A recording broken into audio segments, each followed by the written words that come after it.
can give you the starlight.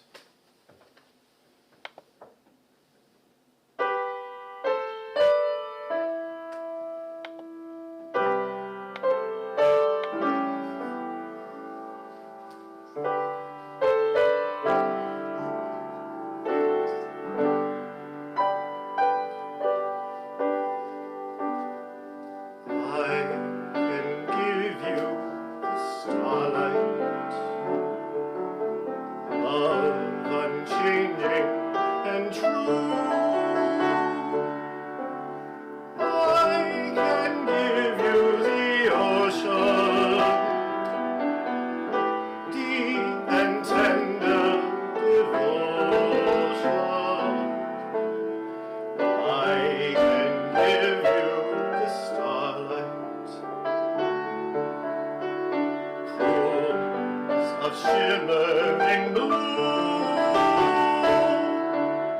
come and I shall be all you ask of me. Music in spring, flowers for a king, all these I bring to you.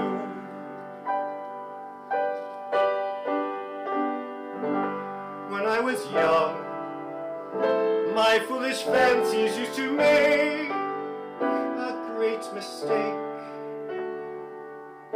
But now a little love, a little living has changed my ways and taught me and brought me the joy of giving.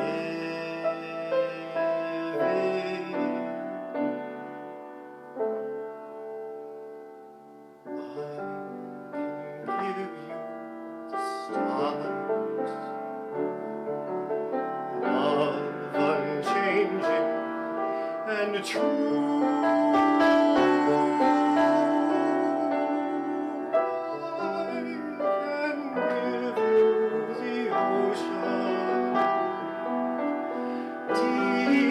And tender devotion, I can give you the mountains, pools of shimmering blue. Come and I shall be all you ask of me. Music in spring, flowers for a king, all these I bring to you.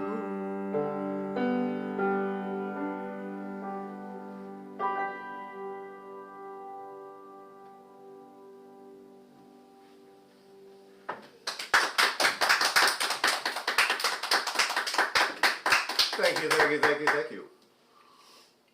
And now for that very required sip of a good cocktail. And cheers to everybody that is drinking along with me this evening, including all of you right in front of me. Cheers. Gosford Park, where I first discovered Ivor Novello, was actually the inspiration for writer Julian Fellows to come up with the fabulous show Downton Abbey. We've now had 2 movies of it as well after 6 fabulous seasons. And last week, my partner Jared and I were lucky enough to see the movie, what is it called? Downton Abbey, New Era, on opening night. I shouldn't say it was opening night. It was advertised as opening on May 20th. We saw it on May 18th. So not sure how that opening date works. But anyway, such a good show, such a good movie. And so here's a new segment in my show, something I'm pitching to all the different public broadcasting systems, radio, television, KQED. I like to call this segment, I Have Things to Say. This is a segment in which I share all opinions of Cole, for I have things to say. So I would like to share some things I have to say about the new movie Downton Abbey, A New Era. Delightful, delightful, yes, absolutely.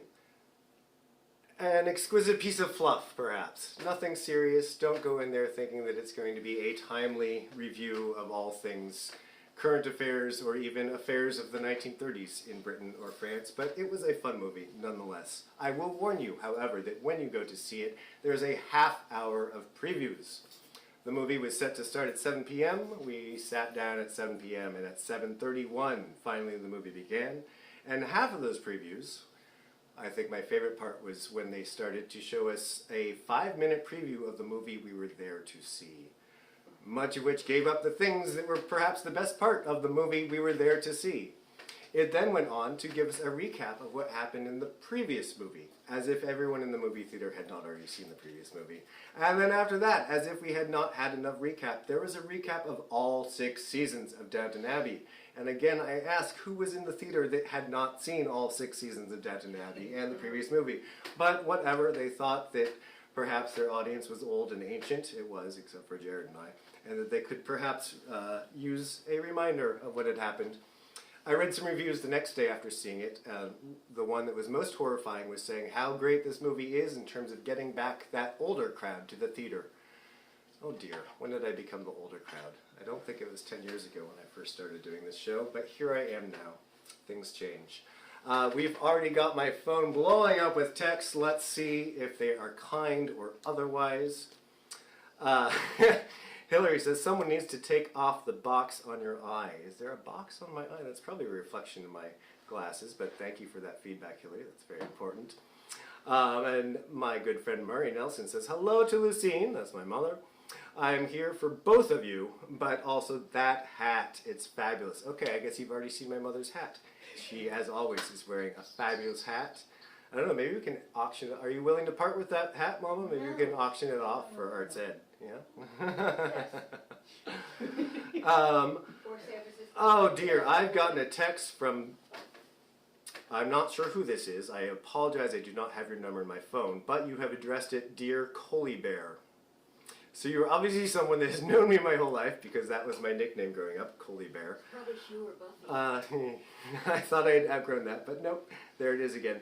Thank you for that reminder of what I was once always called. My good friend Heather is just sharing some of those hand emojis. I think those are applause. Thank you for the applause. Wish I could hear you. My sister Kate says, I'm here, proud of you for having water, even if it's on the piano. I do have water. I haven't drank the water yet, but we'll see if I actually touch that. And her boyfriend Peter likes the candelabra. Thank you. Very good. Little nod to Liberace there. And my sister then says, oh no, here we go. Not sure when she texted that. Let's see. Technical problems on YouTube. I'm so sorry to hear that. I hope everything gets better. Yes, it looks like everything's okay now. Okay, good, good, good. And my friend Meredith says, listening to your old man complaining session. Thank you so much for listening to my old man complaining session, Meredith. Alrighty, keep the texts coming. Can't wait to hear from you all. In a moment, I'm going to have my dear friend Emily Keeler come up and join me. She is the artistic director of San Francisco Arts Education Project. But first, I'm going to sing a song just for her.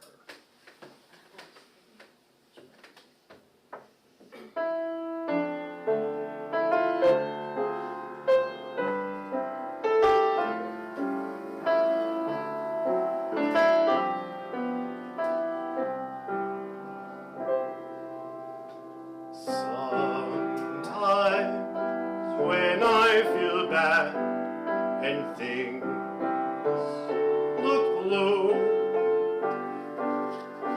I wish a pal I had, say one like you, someone within my heart to build a throne.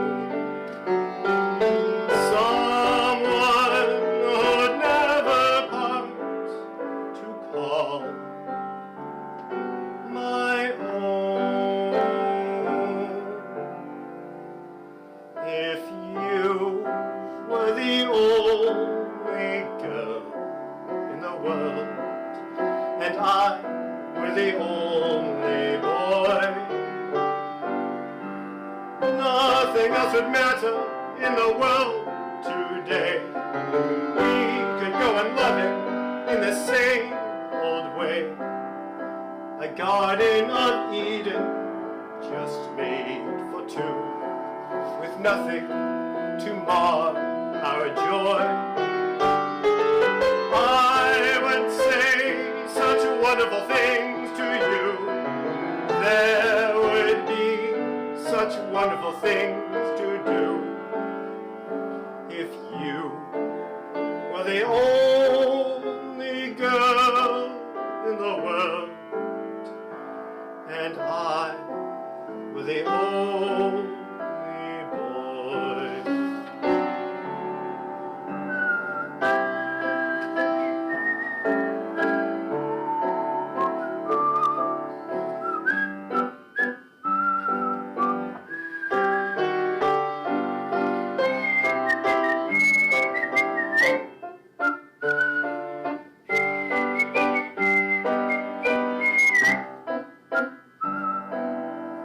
A garden of Eden, just made for two, with nothing to mar our joy. I would say such wonderful things to you. There would be such wonderful things to do if you were the only girl in the world, and I were the only boy.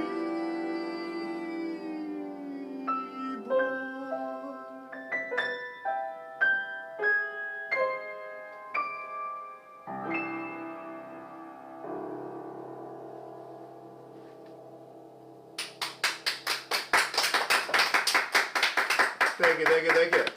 Alrighty, Emily, come up and join me while I review my recent texts. Okay, we now know who called me Coley Bear. It was Susan Fox, my mom's good friend from college. Last year, I read a little excerpt from my Tales of Operaland with Opera Bear, Baritone the Opera Bear. And one of the characters in that story was Susie Bird, the soaring soprano. And that is actually named after my mother's dear friend Susie Fox, whose name used to be Susie Bird. And there's a great story about Susie going to the vet with her cat, her dog, somebody. And there was much confusion because of the last names Bird and Fox. So anyway, I think she eventually got her pet treated. But there was a good few hours of them continually calling, Susie, please bring in your fox. No. Alrighty. My friend Wilder says it's his turn. Are you going to sing something for us, Wilder? Wilder actually showed up on stage in, what show was that? Play It Again, Sam. Songs from the golden age of Hollywood. He ran right up on stage and we had a great conversation about frogs. Speaking of Play It Again, Sam, I'm wearing the same shoes from Play It Again, Sam. I do my best not to repeat things, but what can I say? They perfectly matched my smoking jacket, so there we go.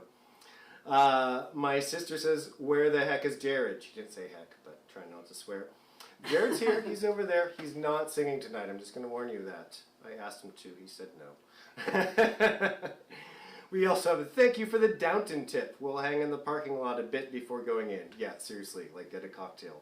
Missed the first 31 minutes. And my dear friend Heather says swoon. That was a very good swooning song, wasn't it? Hillary says, hello, Lucine.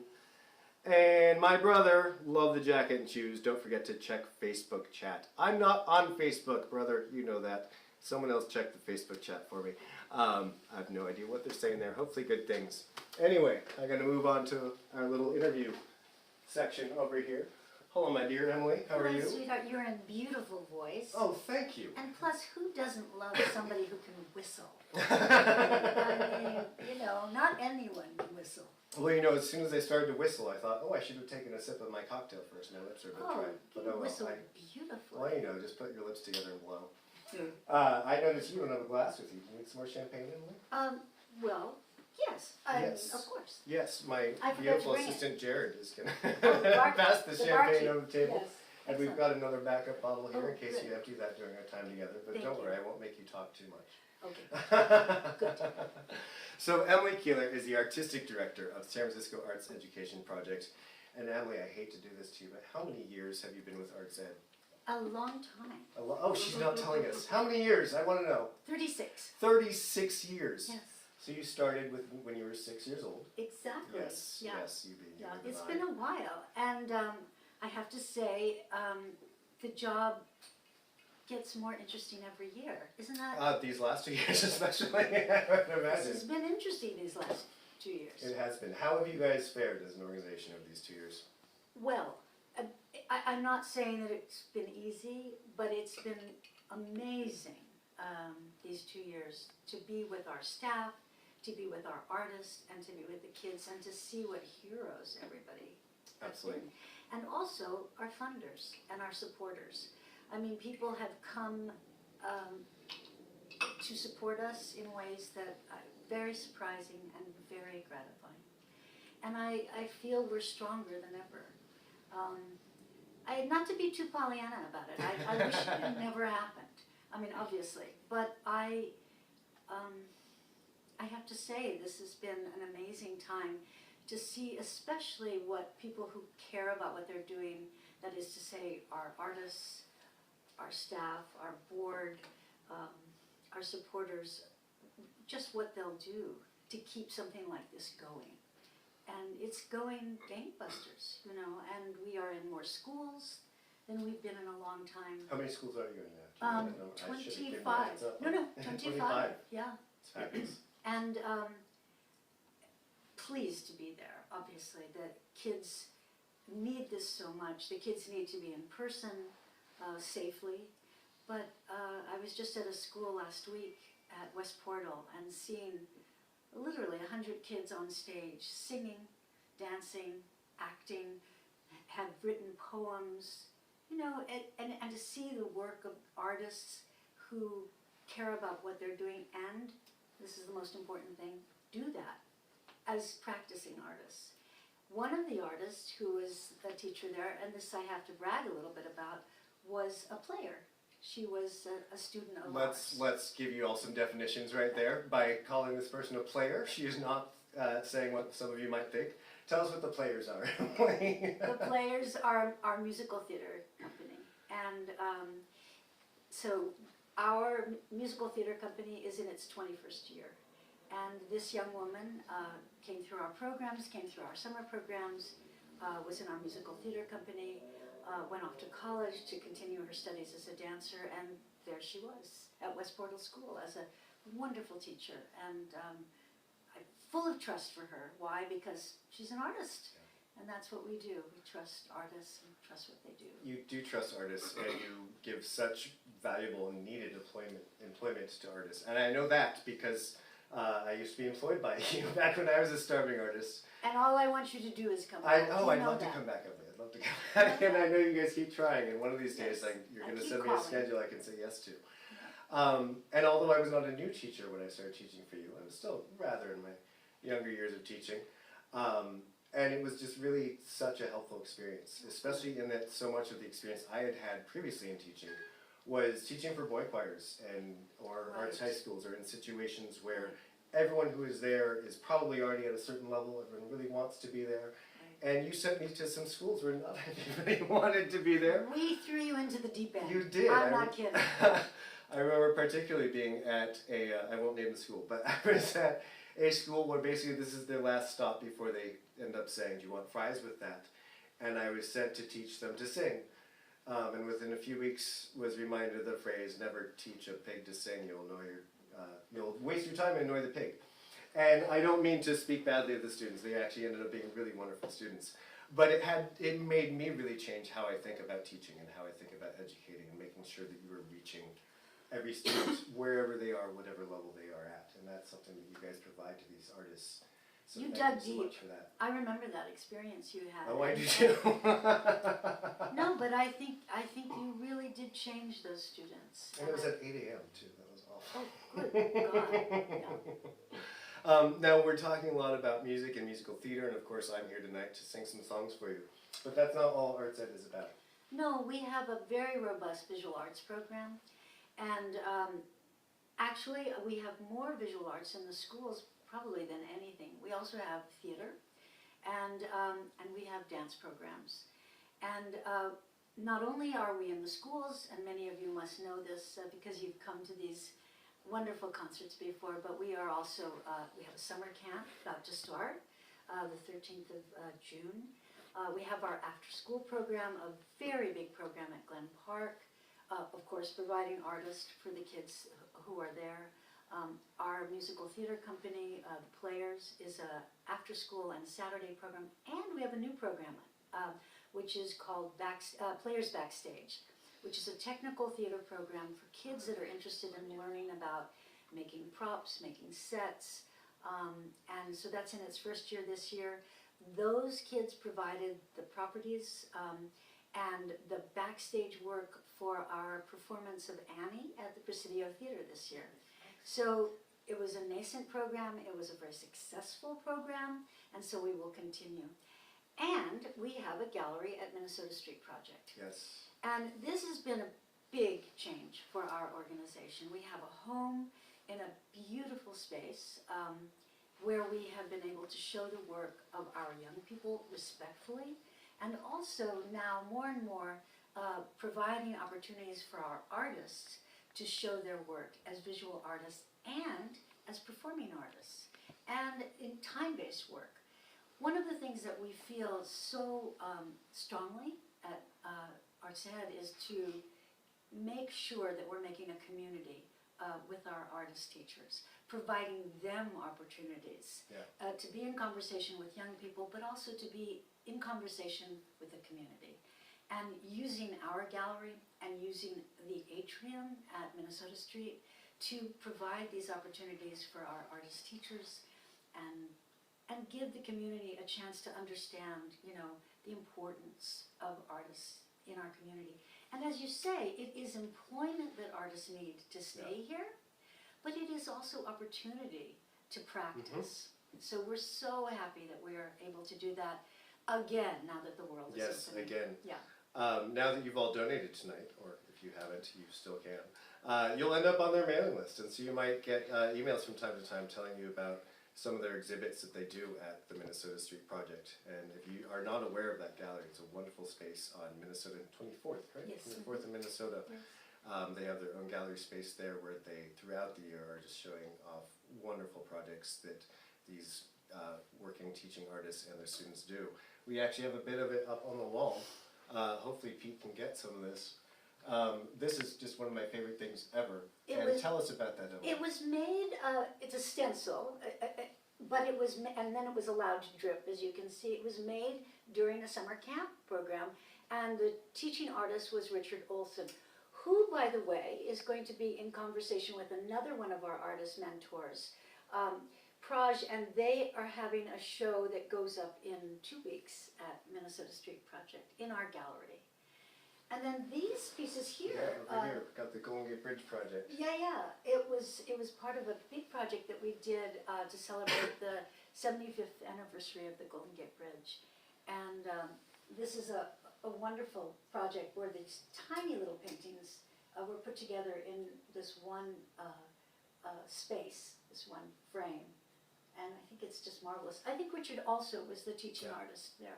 Yeah. They got some good artists there. Yeah. Well, Emily, it's been such a pleasure to speak with you, and thank you so much for all the work that you do with SFArtsED. And thank you for being my friend. Emily and I have been friends for 22 years now. We first met in the fall of 2000 when I was your daughter's teacher at School of the Arts High School. Sorry, it's now called Ruth Azala San Francisco High School of the Arts. Long name.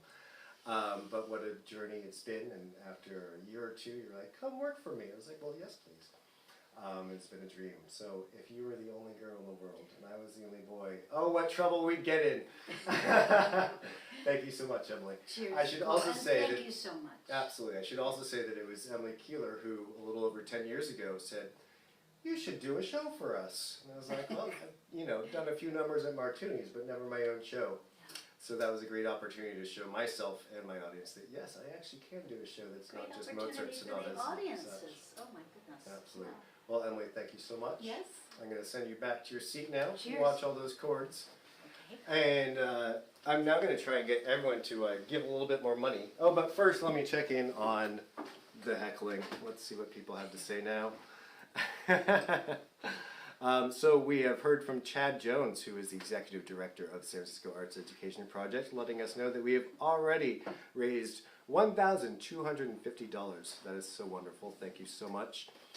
I think some of my shows in recent years that did not have the largest audience in the world didn't even make that much, so that is wonderful news. And of course, other years we made way more than that, so maybe this year will be one of those times as well. And I think that is all the heckling that is there right now, so get with it, people. Why aren't you heckling me more? How dare you? Alrighty, we've got a song designed to make you give us money. I sang this all for you last year during the Give Us Money section. This is the Money Money song from Cabaret. Words by Fred Ebb, music by John Kander. I think I sang this in my very first year as well. I probably knew it better then. Let's see how I do on the words this time.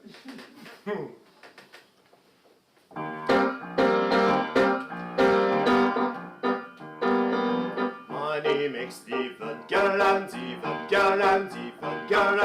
money makes even girl and it makes even girl a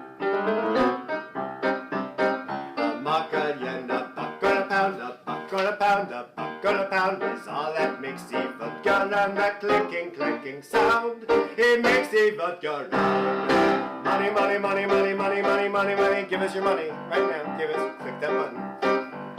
If you happen to be rich and you feel like a night's entertainment, you can pay for a gay escapade. If you happen to be rich and alone and you need a companion, you can ring ting-a-ling for the maid.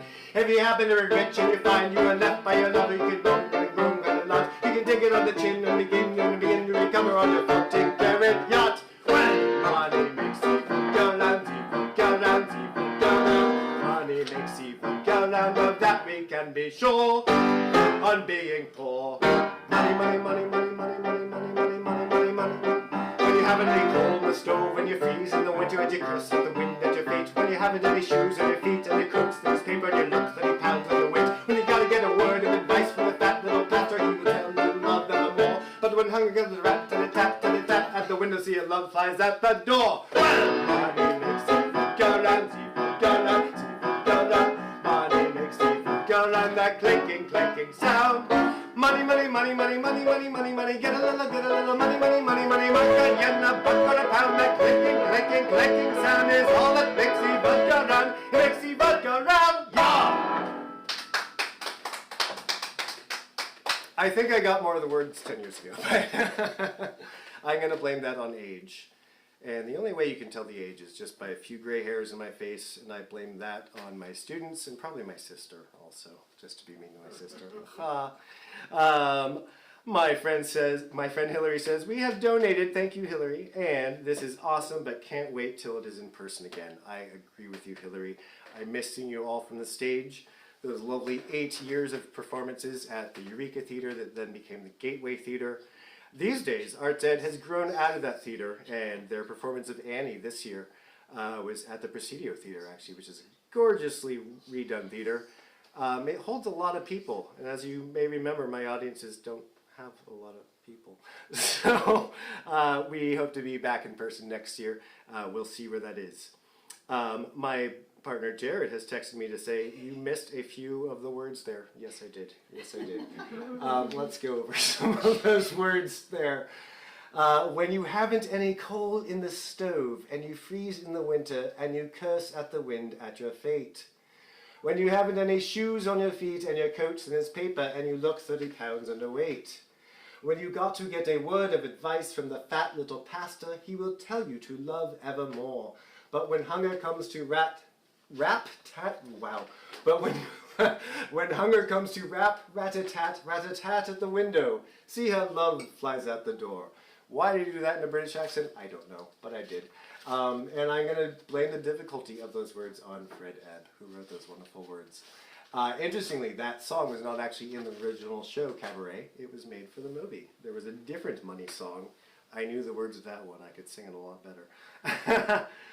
Actually, no, it's a tenor piece, so it's too high for me. But I could get the words out there anyway. More from my sister. I definitely gave you the grays. Yes. No, really, I blame it much more on my parents. Or my parents. Whoops, sorry, mother, I'm sorry. That was absolutely a slip. I meant to blame that on my students of 26 years, but especially the more recent ones. And Jared also says, Kate says this song reminds her of Schitt's Creek. Which song was that? When they did Cabaret. Oh, yes, there was a wonderful episode of Schitt's Creek where they did Cabaret. I could have done a whole segment of I have things to say on Schitt's Creek, but oh well, I didn't think of that. Alrighty, moving on, everyone. You're probably wanting me to shut up, at least with my speaking voice, and give you some more singing. This next piece of mine is another favorite. I think this was also in my very first year. This is a piece by Cole Porter, whom I was named after, and so this certainly showed up in my show to my namesake, The Words and Music and Words of Cole Porter a few years ago. But it was on that first show as well. And I first learned about this song by the lovely Eartha Kitt on a CD that my parents gave me. I used the correct parents there, not my sister, not my students. A CD, oh my, what are those? A CD my parents gave me for Christmas back in 1999, I think. So here we go. Hold on, I'm supposed to pull this page out. There we go, okay. Some of you may remember that last year I had a page missing, and in the middle of Strange Fruit, of all pieces, had to stop and go get a new page. So luckily I double-checked the binder this year. Watch, now later on there's going to be a page missing.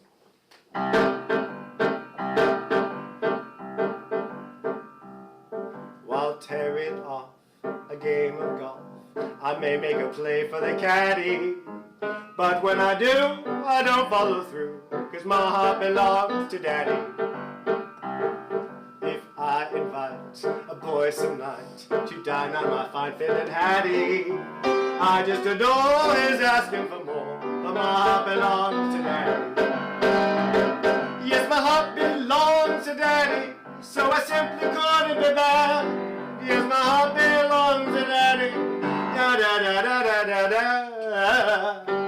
So I want to warn you, laddie, though I know that you're perfectly swell, that my heart belongs to daddy, 'cause my daddy, he treats me so well. St. Paddy's Day, although I may be seen wearing green with a paddy, I always look sharp when playing the harp, 'cause my heart belongs to daddy. No other dames at football games may long for a strong undergraddie. I never dreamed of making the team, 'cause my heart belongs to daddy. Yes, my heart belongs to daddy, so I simply couldn't be bad. Yes, my heart belongs to daddy, da da da da da da da. So I want to warn daddy, though I know that you're perfectly swell, that I can't be mean to daddy, 'cause my daddy, he treats me so well, so well, so well.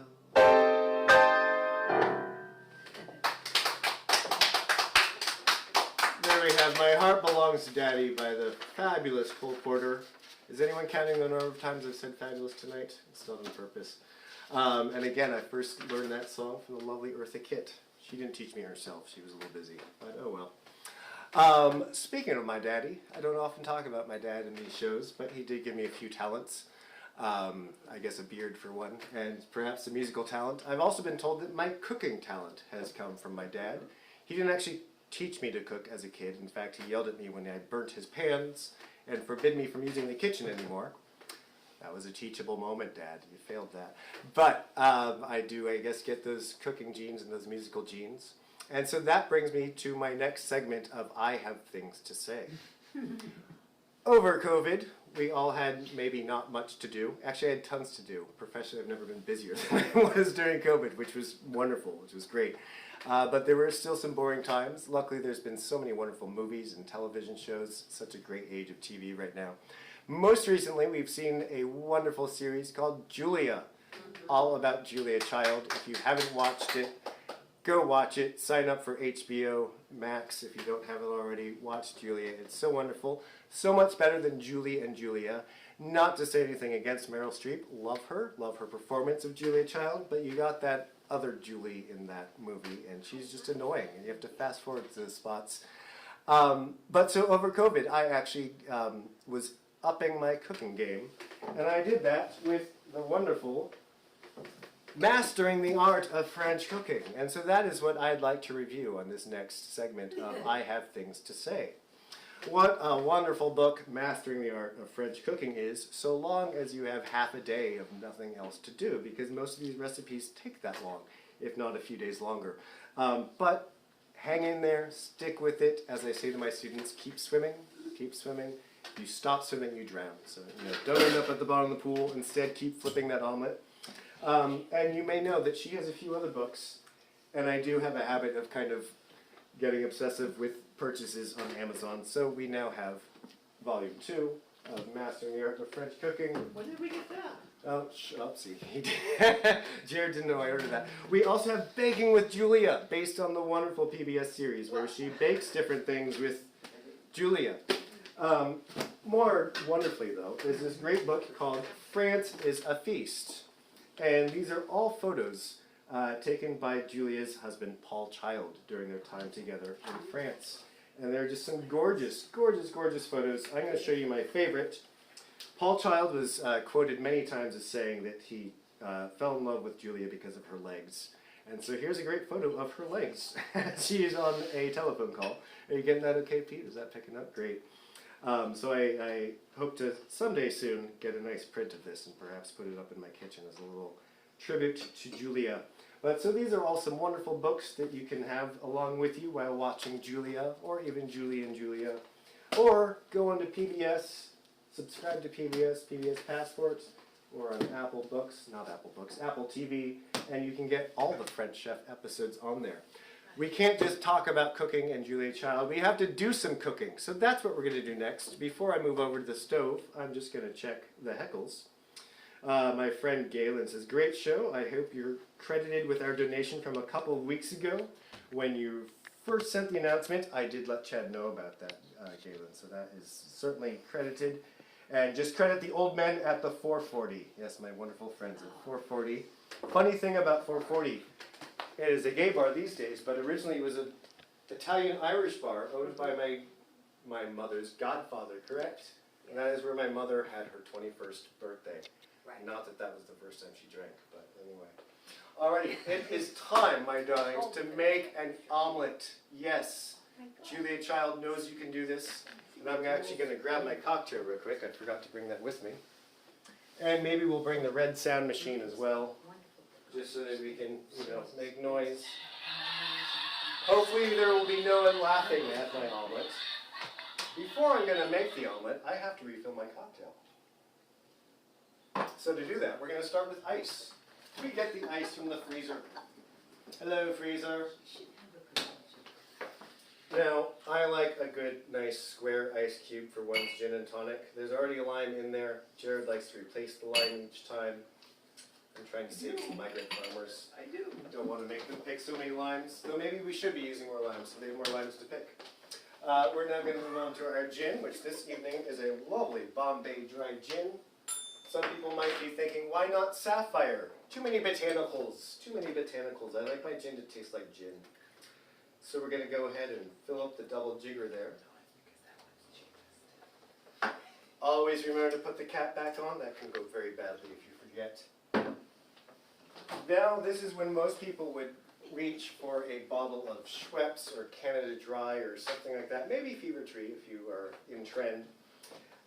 We, however, have a lovely soda stream gifted to us by Jared's parents. Thank you, Anna. And luckily, you can now get tonic syrups that go along with that, which is so helpful. We no longer have to run out at 5:30 each day to get another bottle of tonic water. But that's not to say we go through a bottle of tonic water every day. Yes, it is. Cheers. On to the omelet, darlings. We are going to start with our omelet pan. Now, it is very important that you have a good omelet pan. It does not have to be a Le Creuset, as this one is. Or notice the Le Creuset omelet pan. But you do want a good one. Now, here is another Le Creuset pan. You don't want to use this one. Notice that this has lovely curves on the side, and that's going to allow you to hopefully correctly flip your omelet. Whereas this one does not have those curves, and it's heavier, you're going to have egg all over the place, and that's never good. Another thing I say to my students all the time is you must have the courage of your convictions, which is something Julia Child taught me. That's going to come in really handy when we flip the omelet. So first thing we're going to do is we're going to turn on the heat, and as Julia tells you, it needs to be hot. How do you know when it's hot enough? We're going to take a tablespoon of butter, put that there on the pan. I'm going to get a little paper towel over here to wipe my hands as we go along here. All right, so the pan is now heating. In a moment, the butter will start to bubble. When those bubbles start to go away, that's when it's hot enough. So here we go. We're going to take 2 eggs. Notice you don't need to crack them on the side of anything. Just be brave. Use your hands. And we're going to, oh, there went some eggshell somewhere, but I think that went to the bowl of eggs and not the bowl of broken eggs. And now we're just going to beat away. And I'll remind you that it is called beating the eggs. You want to beat them. Beat the eggs. It's not a swirly thing, it's not a mixy thing, it's really beating it. So beat those eggs. Also notice how lovely this color of egg is. They're not the normal eggs you find in the supermarket. This one had a lovely picture of a young girl hugging her hen. There was a name of a hen on the box as well. But you just get that lovely color. So we're going to keep beating that. Beat, beat, beat, beat. Should be a song that goes along with this. Beat, beat, beat, beat, beat, beat. I was going to play the French Chef theme music while this was happening, but I was afraid that Facebook might shut us down for copyright infringement. We don't want that. We're going to take a look at our butter over here, which is doing very nicely. It's melting. Not all the way though, and we certainly don't have any bubbles yet, but we're just going to kind of coat the pan with that. And while that's going on, we are going to put in a nice amount of salt. Not too much, of course. But we want to have flavor. And a good amount of pepper. There we go. And then it's time to beat again. Yes, eggs are the one thing you can beat, and the state of California won't get mad at you for it. So just beat those eggs. Here we go. Now it's looking lovely. Okay, and we now have the butter is bubbling. We've got bubbling butter, everyone. It's wonderful. It's juicy. I've actually used salted butter this time because that's what my mother prefers. Julia would tell you not to use salted butter because you don't know how much salt you're putting in the things. That is almost ready. I'm going to wipe my hands one more time, get the egg off there. Okay, we're getting very close, everybody. Very close. We're going to take another sip of the cocktail because that's very important when cooking. Alrighty, we're about there. So close, so close. Alright, we're going to put that down, turn it up a little bit higher. Okay, everyone, here we go. We are going to pour the egg. Notice there's no water, no cream, no milk. Just your eggs and some salt and pepper. Put that aside. Now immediately you want to start swooshing. Swoosh, swoosh, here we go. And oh, this is already looking lovely. The eggs are making a lovely thin layer like papyrus or something. I don't know. And we're just going to keep doing this for a while. And I'm going to do this as long as I can just to put off the inevitable having to flip the omelet, because that is the frightening part of this experiment. When everything can go wrong, we'll see what happens. We're getting close. Okay, it's about time to flip that omelet. All right. Okay, so now it's posture. Posture is very important, as I remind my students all the time, as is breathing. Okay, here we go. We're going to flip this omelet. Oh, that wasn't so bad. That wasn't so bad. And again. Oh, wow, this is really going well today. Oh, that's exciting. Okay, and there, well, it's not a half moon, but it is a triangle, a lovely omelet. Now, I mentioned that I get my cooking genes from my father, and I especially point that out now because I certainly do not get them from my mother. No. However, Julia says that anyone can cook. Mama, come on over. You're about to make an omelet. Now, for those of you watching that are my mother's friends, well, that's all of you, you know that this is not going to go well. Let's see what happens next. Okay, Mama.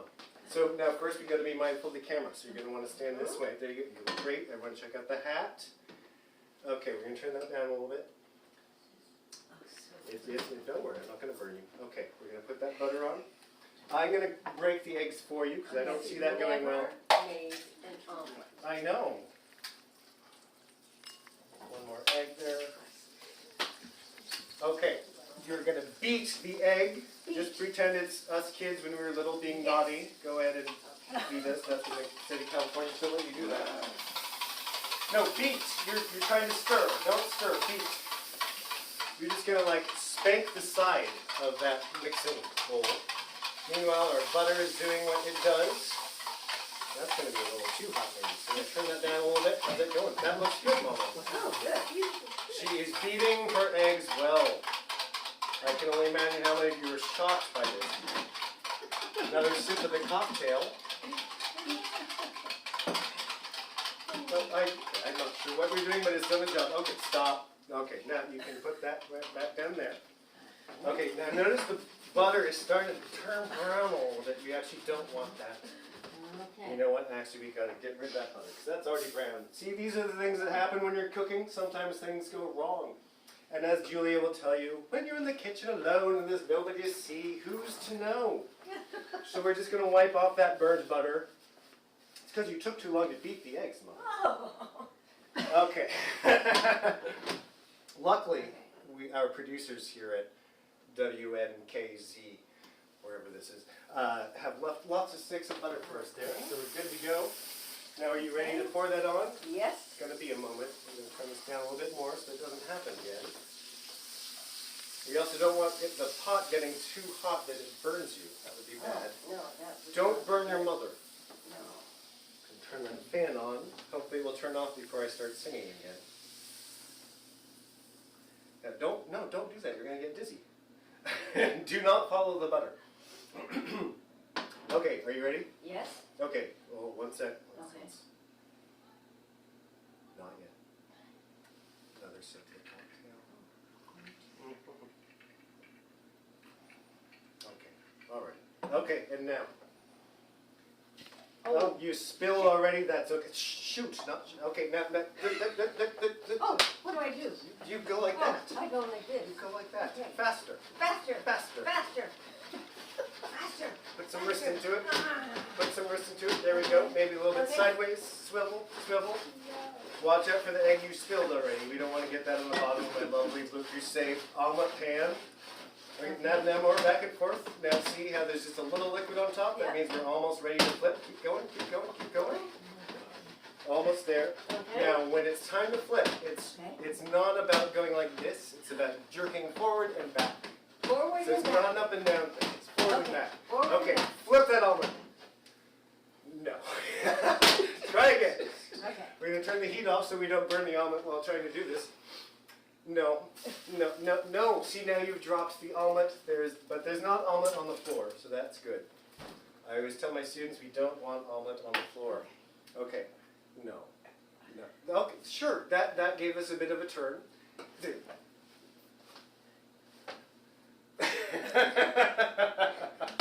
Okay, let's see if I can help you out there. Ah. Okay, and there we got that lovely half-moon omelet that we were looking for in the first place.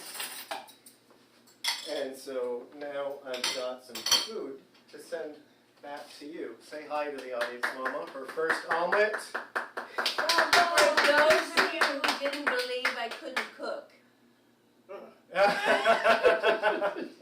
Okay, so you're going to make your way over there, watch the cords, and I'm going to put these omelets on this side of the table here.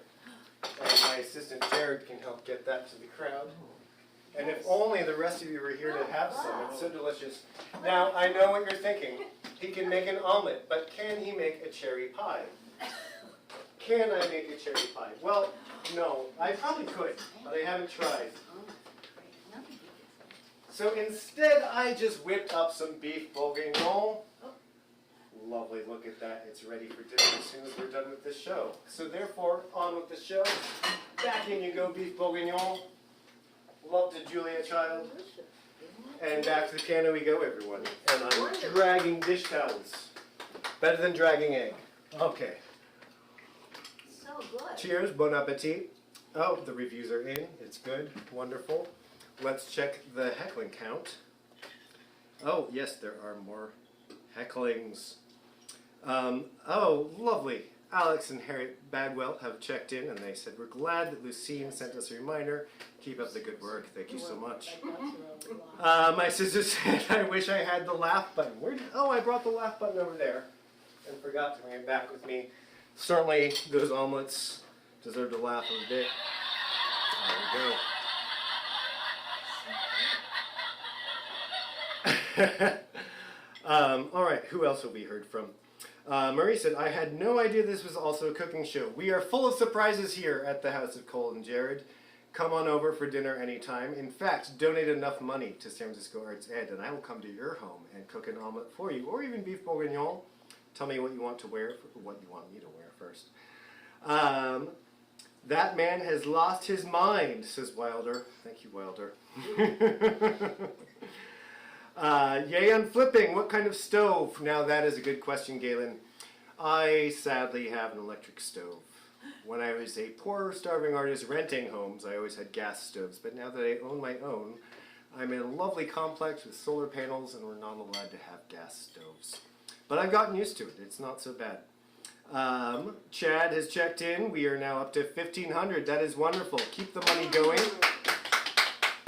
In terms of getting that money going, let's add $100 to that. So as always, I put my money where my mouth is, and I'm making a check for $100 to San Francisco Arts Education Project. And last year I handed this to Emily, and it got to you, Chad. So I'm going to do the same again, and we'll see if that happens. I think it was a few weeks before it cleared, though. Alrighty, Emily, this check is there for you. How's the omelets? Good? And the omelets are Yummy. Excellent, excellent, excellent. Mama, do you think you're going to ever make an omelet again? No. No. But you can. That's what's important. Alrighty. Time for more songs. What's one thing that's been so fun about this show each year is the new songs that I get to discover. Each year has been a different theme, and so often the number of songs that I know don't necessarily fit that theme, and so I have to go scourging for rarities and classics that fit that theme. This year I bring you a new song. Well, it's not a new song at all, but it's the first time I performed it, and it's another one that I was first introduced to by Eartha Kitt. Yes, on that same album that I got in my stocking stuffer, as a stocking stuffer, in 1999. Words by George David Weiss, music by George Shearing. This is Lullaby of Birdland. But first, a sip of the cocktail. Alrighty, and away we go. Still haven't touched that water. I'll get there, I promise.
That's how I'd cry in my pillow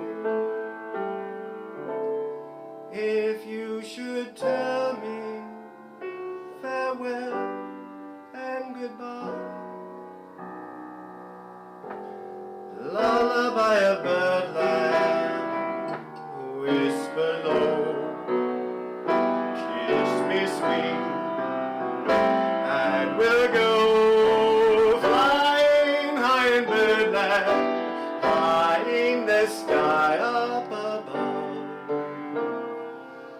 because we're in love.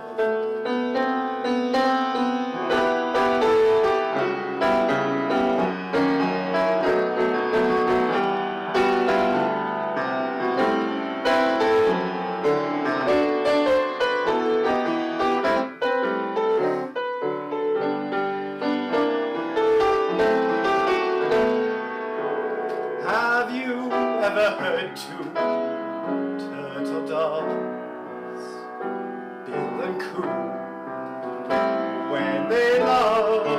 That's the kind of magic music we'll make with our lips when we kiss. And the weeping heart will own. He really knows how to cry. That's how I'd cry in my pillow. If you should tell me farewell and goodbye, lullaby a bad man, whisper low, kiss me sweet, and we'll go flying high in birdland, high in the sky up above, flying high in birdland, high in the sky up above. All because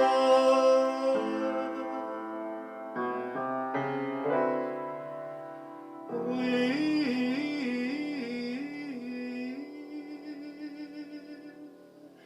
in love.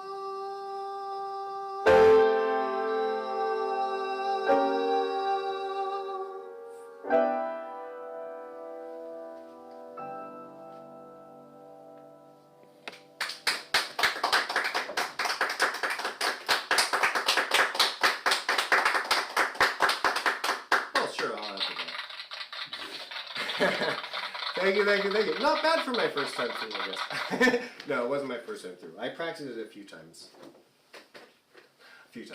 Alrighty, what do we got next? We are going back to Cole Porter, but before we do that, I want to check in with our heckling. My copy of Volume 1 of Mastering shows rolling, not flipping the omelet I donated via my charitable fund.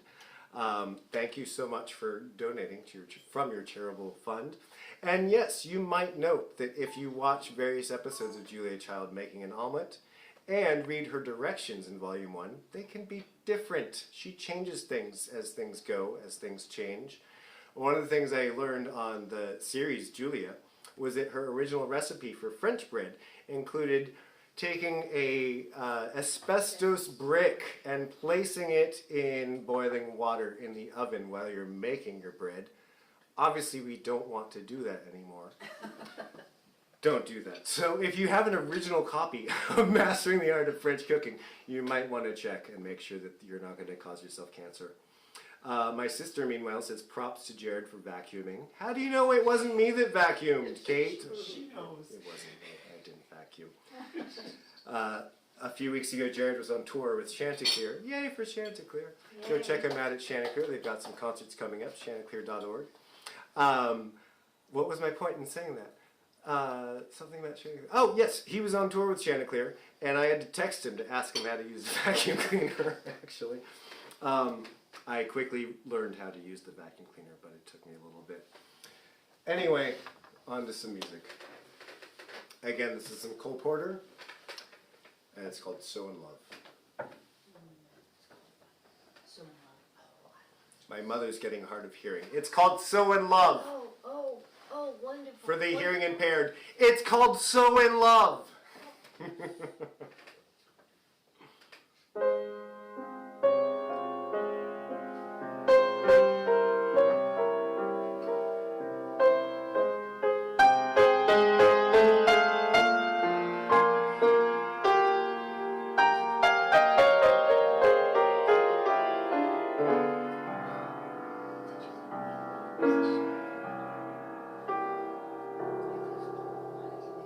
strange, dear, but true, dear. When I'm close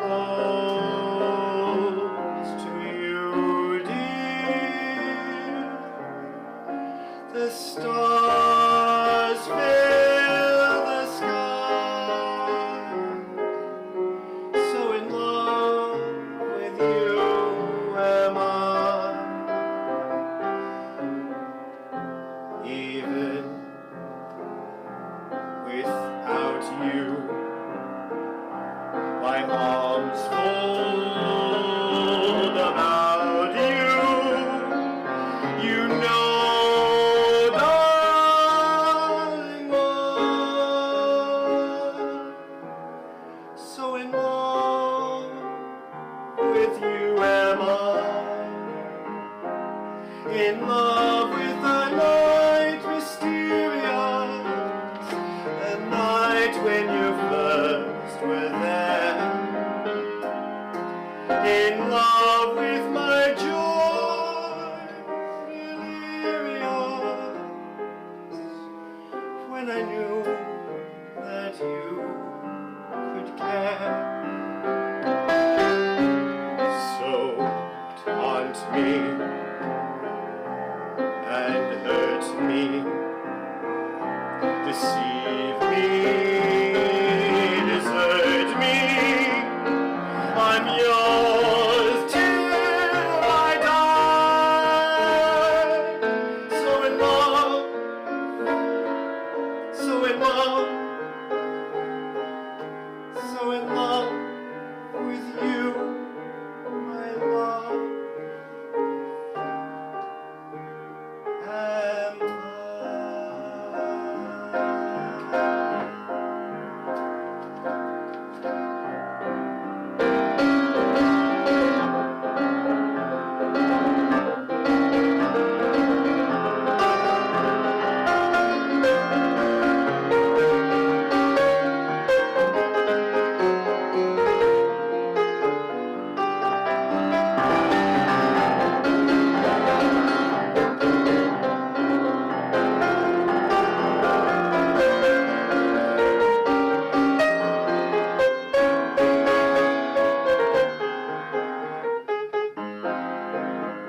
in love with the night mysterious, the night when you first were there. In love with my joy delirious, when I knew that you could care. So taunt me and hurt me, deceive me, desert me. I'm yours till I die. So in love, so in love, so in love with you, my love.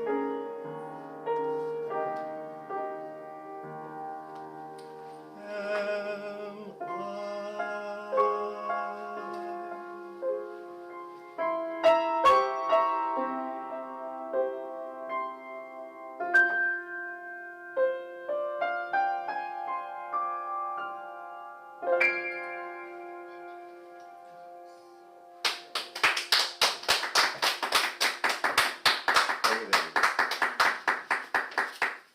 Alrighty, how's everyone doing? Let's see, what is the time? 7:47. We are almost towards the end, kids.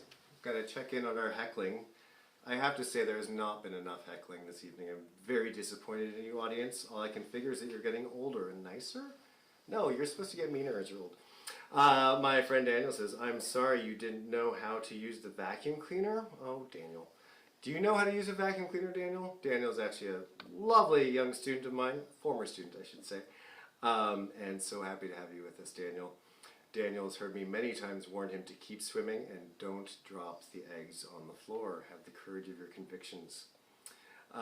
Murray says thanks for the shout out to Chanticleer. Murray being the development director at Chanticleer, so send them your money too. But no, send it to ArtsEd, please. More. Don't make me sing the money song again. And Meredith says, don't leave your eggs out in the rain, Bernadette. Yes, thank you for that, Meredith. We'll be sure to eat all the eggs. And one more from my sister. Daniel must not have a sister to do his vacuuming. I don't think Daniel has it. Daniel, do you have a sister I haven't met? I don't think you do. Alrighty. Oh, more heckling. Hold on. What is there to say? And Hillary says, Randy says he would heckle you more, but you are sounding better every year. Oh, thank you. You forgot to say I'm looking better every year. Is that? Oh, wrong button. Oh well.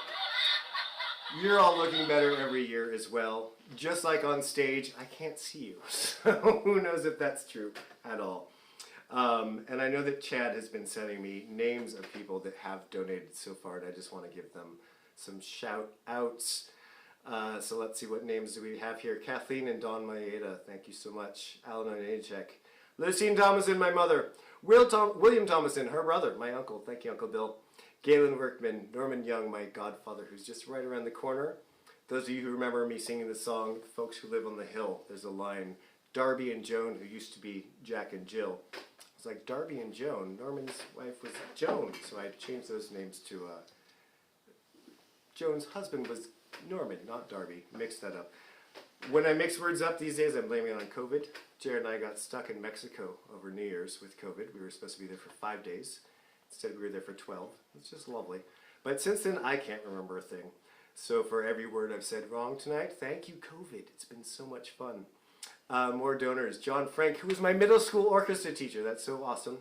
Shar Hashimoto, who is a mother of a student, former student of mine from like 20 years ago. Oh my. What other names do we have here? Angela McFall. Thank you so much, Angela. Mike Newman. Mike, great to hear from you. Thank you so much. My brother, Kane Thomason-Redus. Hillary Humphreys, Peter Morrow, George Reed. I should mention that George Reed is husband of Yvonne Reed. Is that right, Mama? Did I get that? Yes. Yvonne and George were just here the other day celebrating my mother's 362nd birthday. Happy birthday to my mother. Some of you may have recently heard that the oldest person alive died recently in Japan. So congratulations, Mother. You're now the oldest person in the world. And what other comments? Daniel again. I do indeed have a sister who I don't think has ever touched the vacuum. Well, there's a teachable moment, Daniel. Teach your sister how to use the vacuum, then come on over, teach me how to use the vacuum. I'll make you an omelet. And, oh, my dear friend Audrey, it's not letting me comment for some reason. I'm sorry. I can't see those comments anyway, just the ones that come to me. But this is phenomenal. You're too kind, Audrey. You sang gorgeous, and my goodness, you broke my heart with that last Cole Porter song. Thank you so much, Audrey. Audrey Johnson is a fabulous mezzo-soprano who I've had the pleasure of writing some songs for. Look her up online. Audrey, if you want to text me your website address, I'll tell everyone to go check that out. She's doing some really amazing things with history and education and music. Who doesn't love that? Another cheers to everyone. I hope you're all having cocktails, not just me. Because it's never fun to drink alone, darlings. Cheers. All right. Sometimes it is. Oh. Well, when Jared is on tour, yes, I drink alone. Cheers to everyone in my peanut gallery there. And don't worry, Pete, as soon as the show's over, I'll get you something stiffer there. Okay, drink-wise, it is. Okay. I mentioned the song Folks Who Live on the Hill a few moments ago. No, I'm not going to sing that. You all heard me sing that too many times. But this is another song from the same show, High, Wide, and Handsome, everyone's favorite musical from 1937. In my very first show, I made mention of this, of High, Wide, and Handsome, and how I'd never seen it, but that my favorite song, Folks Who Live on the Hill, was from that show. Lo and behold, in the following weeks, I got, I think, 3 different copies of the DVD of High, Wide, and Handsome sent to me from anonymous viewers at the show. I've now seen it, and I have things to say. All I'll say is don't bother. It's a fun show, but anyway, this is another hit song from that show, Can I Forget You? And this is coming towards the end of our show when I have to say goodbye to you soon. I'll be able to forget you. No, I will not forget you. I will not forget the number of people that were here with me tonight and that have donated, and especially those of you that have been here over the last 10 years. Many of you have been there every single year and have donated every single year, and I can't thank you more for that. This is such an important organization to me. I've been involved with it for almost 20 years now, and there's just no one better I would ask you to give your money to. Thank you. Here's Can I Forget You from High, Wide, and Handsome, 1937. Words by Oscar Hammerstein, music by Jerome Curran.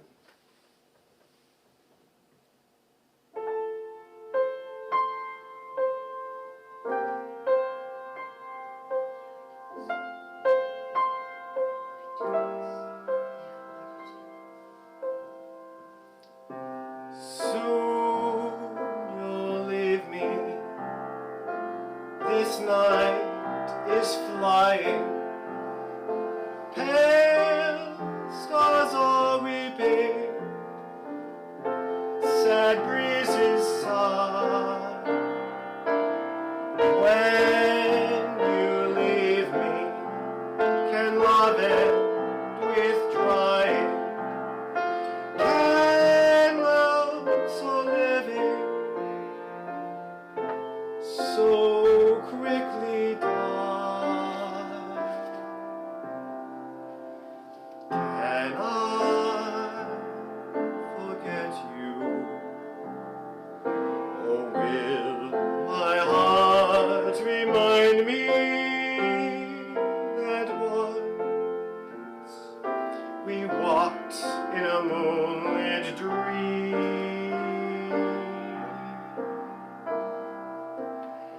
Can I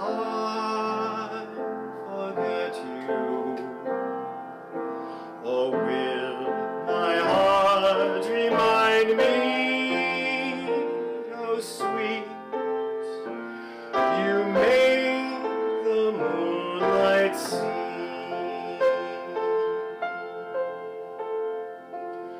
Will the glory of your nearness fade as moonlight fades in a veil of rain?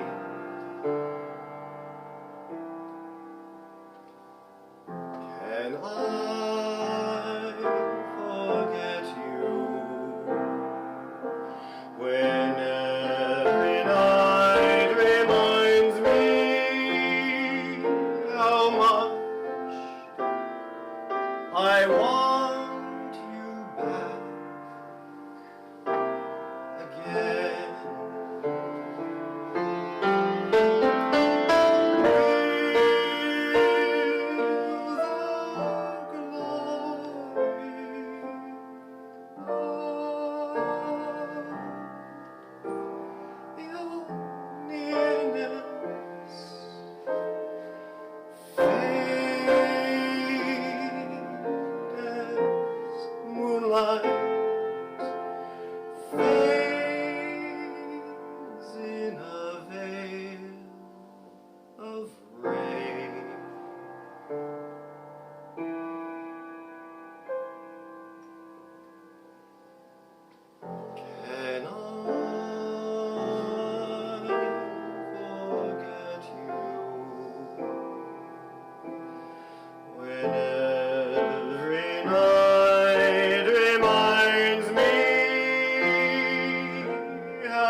Thank you so much. And I do want you back. I want you all back next year when hopefully we'll be back in person on some stage or some room somewhere. If my room were larger, I would just have you all over here, but then I'd have to make omelets and beef bourguignon for you all. Speaking of scrumptious food, my Aunt Jeannie, every year until these last 2 years, has made such wonderful, delightful treats, and I can't wait to have her back with us next year as well, so that we can feed you all and give you lovely libations before you heckle me. And I look forward to your heckling in person. Let's see if we got any more heckles, speaking of. Oh, we do. And we've got Audrey's website. Thank you for that, Audrey. As soon as my sweaty fingers can unlock my iPhone, let me give that to you. Of the I Sing, oftheising.com. And again, Audrey Johnson is just a wonderful artist that is doing some wonderful work in her hometown of Lafayette, Indiana, and throughout the United States. I invite you to check her out. Heather Young says, what a fun evening, and you look positively ravishing. Yes, I do, Heather, and thank you for saying so. I do my best to always give you a new outfit each year. This jacket I actually have performed in before. I first wore it for the Parade of Lights in Guerneville, a wonderful parade they have every year before Christmas time. And I got to stand on a huge float, donning this and a nice top hat, waving at everyone going down the street. And everyone as I went, "It's the Piano Man!" That was very fun. At the time I was performing every weekend, Fridays and Saturdays from 8 to 1, good Lord, at the what was it called by then? The R3 Hotel up in Guerneville, a great fun piano bar that's no longer around, but the hotel is still. So that was a great time being on that float, waving at everyone. It's so nice to be known.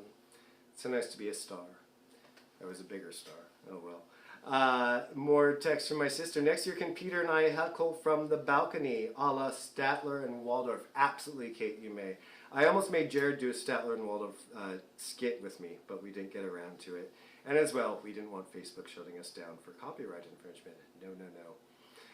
But yes, Kate, it will be exciting to have you in person next year. My sister is actually coming to live back in the Bay Area for the next year. We'll see how that goes. We'll see how many omelets show up on the floor. Again, tonight's show has been themed Return to the Land Where the Good Songs Go.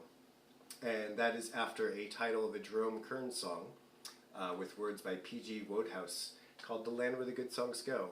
And that was the title song of my show back in 2013. I actually started the show with that song and then raucously broke into the song Cabaret. I'm not singing Cabaret tonight either. I sang that for you last year. But of course, we got to return to the land where the good songs go. This song, and Jerome Kern in general, was first introduced to me by the lovely soprano Sylvia McNair. As a kid, I grew up singing in the San Francisco Opera, and she was just my absolute favorite soprano and fairy queen mother to sing with. And in 1993, 94, I believe it was, she came out with an album of music by Jerome Kern, along with the wonderful pianist, now that I've called him wonderful, I'm forgetting his name, Andre Previn, and the bassist David Fink. And it was just a gorgeous album of music by Jerome Kern, and that's what really introduced me to the American Songbook. I've probably been hearing it my whole life, but hadn't really paid much attention to it. I was always a little snooty towards musical theater, thinking that opera was so much more important. I thankfully have come to love both, and I thank Sylvia McNair for introducing that to me. The land where the good songs go. On the other side of the moon, ever so far beyond that last little star, there's a land I know where the good songs go, where it's always afternoon, and snug in a haven of peace and rest lie the dear old songs that we all love best. It's a land of flowers and April showers, with sunshine in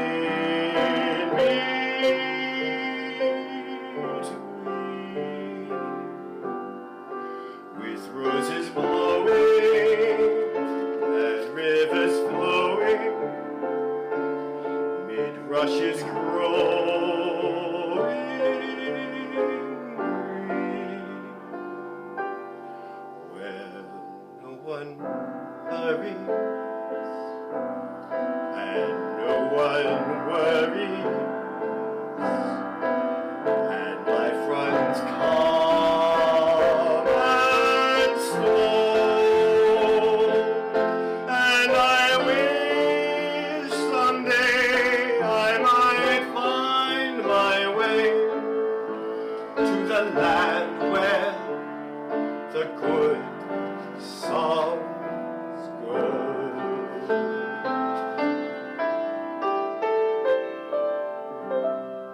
Dear old songs, forgotten too soon.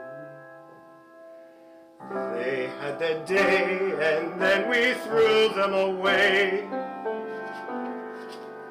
And without a sigh, we would pass them by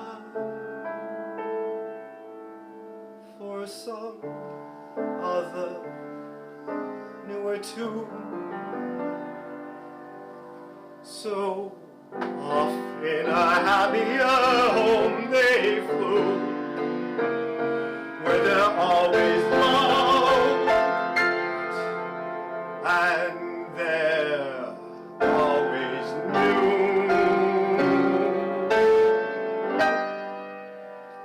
It's a land of flowers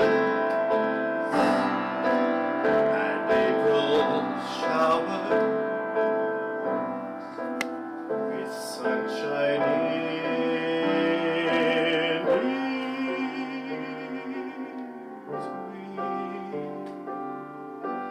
with roses blowing and rivers flowing, it rushes growing.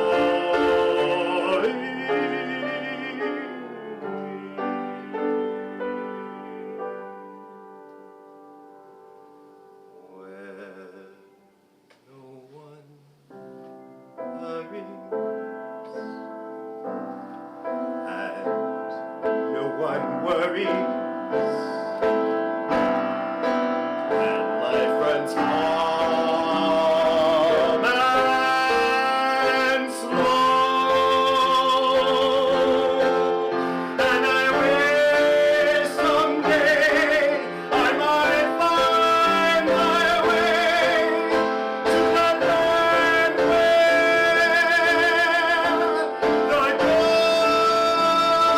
songs go.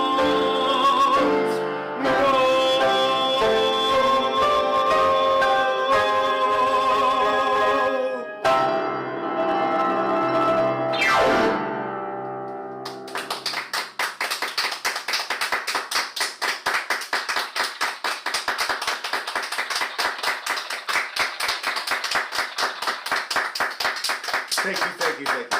Cheers. Again, I want to thank everyone so much for joining us this evening, for joining us over these last 10 years. I hope to see you again in person next year. I hope to see you before then. Please give me a call. I'll make you some omelets. I want to give special thanks to Emily Keeler, Artistic Director of San Francisco Arts Education Project, who 11, 12 years ago said, Cole, you could do a one-man show. And I was like, what? I remember specifically the beginning of that show and starting with that song, The Land Where the Good Songs Go, and getting towards the end of it and feeling like, okay, I've gotten through my first song, I'm going to be okay now. And by the end of the show, I realized I quite was okay. I could keep doing this for many, many years. I hope to keep doing it for many years to come. Emily, thank you. And thank you for all the wonderful work you do with San Francisco Arts Education Project. Thank you also to Chad Jones, who's the Executive Director of San Francisco Arts Education Project and does such a wonderful, wonderful job with his vision and his direction. Thank you to Pete Belkin, my tech camera guy, who has made sure that I look beautiful all evening. If I didn't look beautiful at any point, I'm going to blame it on him. And I got some vodka chilling for you, Pete. We'll see you there any moment. Thank you to my mother, of course, for giving me life, for giving me passion in all that I do, for giving me a work ethic that says you should always work harder and always do your best to help others. And to all of you out there, I hope that you will do anything that you can to help others. We are in a time where it's not okay to have gone down a road and say, I'm not going to turn around and help someone else down that road. So whatever road you've been down in life, there is room to turn around and put out your hand and say, let me help you, I know the way. Please do that. And also, please give us your money. Again, it's such a worthwhile organization, one that I'm so devoted to and so grateful to. Thank you all for being here tonight. One more song for you.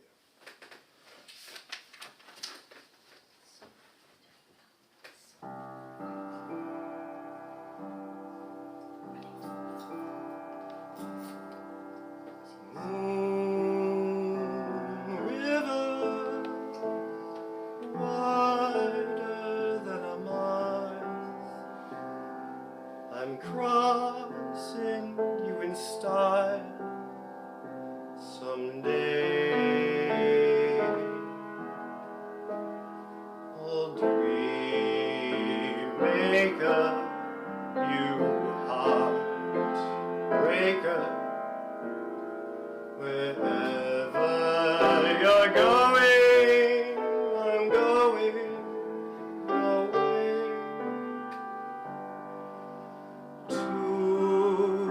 Drifters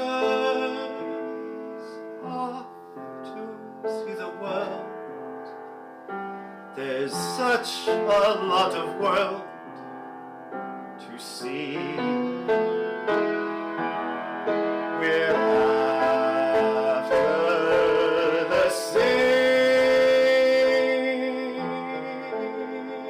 rainbows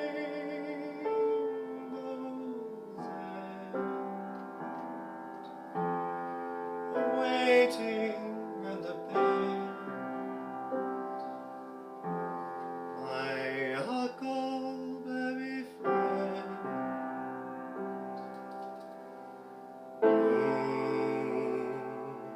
river and me.